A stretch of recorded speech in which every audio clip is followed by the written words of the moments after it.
നമസ്കാരം Chelsea fans, football fans, welcome back to Chelsea carton channel. Chelsea versus Aston Villa FA cup third റൗണ്ടിന്റെ match പ്രിവ്യൂയിലേക്ക് ഏവർക്കും സ്വാഗതം. Very exciting. ഇത് കഴിഞ്ഞിട്ട് നമ്മൾ ഇനി അടുത്ത് നേരിടാൻ പോകുന്നത് ലിവർപൂളിനെയാണ്. അപ്പൊ അതുകൊണ്ട് വളരെ വളരെ ഇമ്പോർട്ടന്റ് ആയിട്ടുള്ള ഒരു match, third cup FA cup round.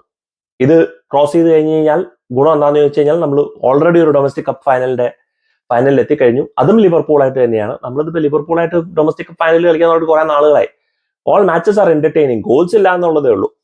അപ്പോൾ അതങ്ങനെ മുന്നോട്ട് പോയി കഴിഞ്ഞാൽ ദെൻ FA കപ്പിൽ അടുത്ത ഡൊമസ്റ്റിക് കപ്പിലേക്ക് നമുക്ക് മുന്നോട്ട് പോകാൻ പറ്റും എന്നുള്ളൊരു കോൺഫിഡൻസ് ആണ് ഇപ്രാവശ്യം ഉള്ളത്.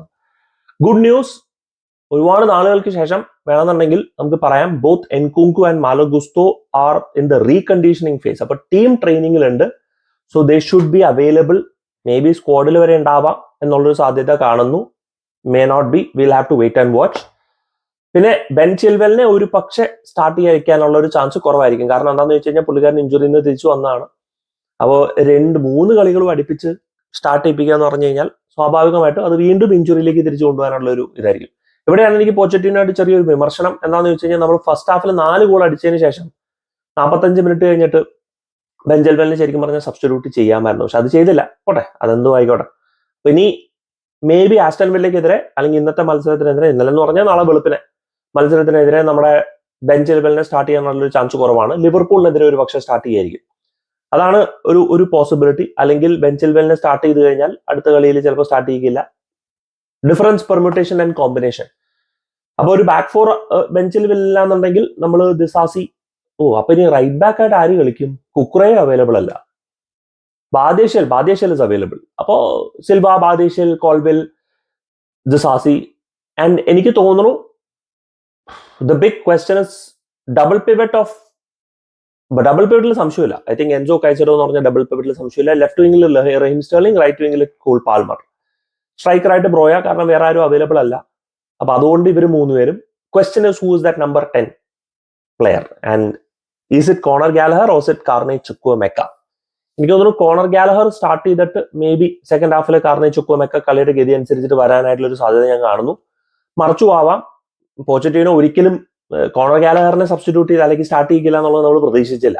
അപ്പൊ അതുകൊണ്ട് മേ ബി ഒരു വൈൽഡ് കേസിൽ maybe we might see Carney Chukwuemeka starting and Conor Gallagher സബ്സ്റ്റിറ്റ്യൂഷനിൽ വരാം. പക്ഷെ ആസ്റ്റൺ വില്ല ആയതുകൊണ്ട് എനിക്ക് തോന്നുന്നു could be more of Conor Gallagher. കാരണം പുള്ളിക്കാരന്റെ ഇൻഡസ്ട്രിയും പുള്ളിക്കാരന്റെ വർക്ക് റേറ്റും വേണം. ആൻഡ് അവിടെ കോണർ ഗാലഹർ വേണം എന്നുള്ളത് ഞാൻ പറയാൻ കാരണം എന്താണെന്ന് വെച്ച് കഴിഞ്ഞാൽ ഒന്നിലേക്ക് കോണർ, അല്ലെങ്കിൽ കാർണെ ചുക്വമെക്ക, അല്ലെങ്കിൽ എന്താണെന്ന് വെച്ച് കഴിഞ്ഞാൽ എൻസോ ഫെർണാണ്ടസിനെ പുള്ളിക്കാരൻ ഈ മറ്റേ സ്ട്രൈക്കറിനെ തൊട്ടപ്പുറത്ത് ഇട്ടിട്ട് കളിപ്പിക്കും. എൻസോ ഫെർണാണ്ടസിന്റെ best performance is always as a double pivot. പക്ഷെ നേരെ കുറച്ച് നമ്പർ 10 ആയിട്ട് കളിച്ചു കഴിഞ്ഞാൽ ഹി നെവർ ഷൈൻസ്. അപ്പൊ അതുകൊണ്ടാണ് ഞാനത് പ്രതീക്ഷിക്കുന്നത്. സ്റ്റേർലിംഗ്, കോൾവിൽ, അതായിരിക്കണം ഒരു ലൈനപ്പ്. ഞാൻ ഭയങ്കര എക്സൈറ്റഡ് അല്ല, അങ്ങനെ എക്സൈറ്റഡ് പ്രതീക്ഷയൊന്നുമില്ല. Aston Villa is a very well coach team.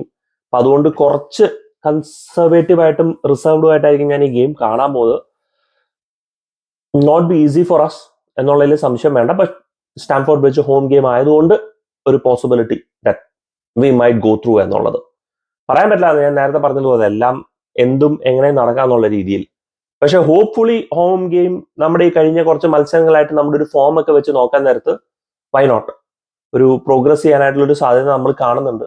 We have been improving as A team, as A unit നമ്മൾ കുറേ കൂടെ നല്ലോണം ജെല്ലാവുന്നുണ്ട്. അപ്പൊ അതുകൊണ്ടൊക്കെ ഒരു നല്ല പോസിറ്റിവിറ്റി കാണുന്നു. സ്റ്റിൽ ഒരു സ്ട്രൈക്കറിന്റെ അഭാവം വളരെ എവിഡന്റ് ആണ്. Cole Palmer is doing fantastic. Raheem Sterling കൂടെ ഇന്നത്തെ മത്സരം പൊളിച്ച് കളിച്ചു കഴിഞ്ഞാൽ നമുക്ക് ജയിക്കാമെന്നുള്ളതേ ഉള്ളൂ.